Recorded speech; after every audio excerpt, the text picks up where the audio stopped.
దొంగలు పడ్డ 6 నెలలకి కుక్కలు మురిగినట్టు వీడియో తీసిన చాలా రోజులకి ఇప్పుడు అప్లోడ్ చేస్తున్నాం. పర్లేదు, మనం వీడియో చూసేద్దామా? ఇవాళ మన రెసిపీ గోరుచిక్కుడు తొక్కుడు వేపుడు. అది ఎలా చేయాలో చూసేద్దామా? రోట్లో కాస్త ఉప్పు, పచ్చిమిర్చి ఎక్కువగా తీసుకోండి. కూరకు తగిన కారం మనం పచ్చిమిర్చి నుంచే తీసుకుంటాము. పచ్చిమిర్చి అండ్ అలాగే వెల్లుల్లి, జీలకర్ర వేసి మెత్తగా దంచేయండి.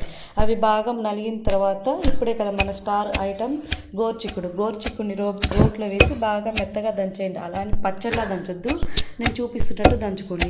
ఇంతకీ గోరుచిక్కుడిని మీ సైడ్ ఏమంటారు? మేము మాత్రం మటక్కాయ అంటామండి.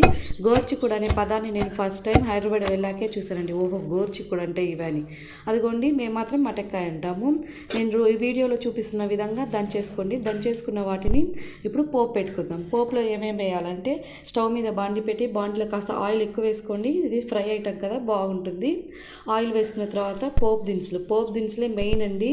కొంచెం జీలకర్ర వేసి గుప్పెడంతా శనగపప్పు, గుప్పెడంతా మినపప్పు వేసి బాగా ఫ్రై అయిన తర్వాత ఎండుమిర్చి వేయండి. ఒక ఉల్లిపాయ తీసుకొని అది కూడా బాగా ఫ్రై అయిన తర్వాత పచ్చికరివేపాకు వేయండి.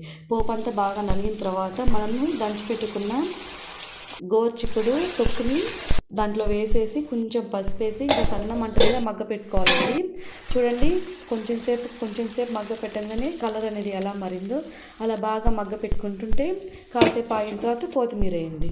ముక్కని పట్టుకుంటే మెదిగిపోవాలా, అలాగే గరిటెతోటి పైకంటే పొడి పొడిగా రాలాలండి. వీడియోలో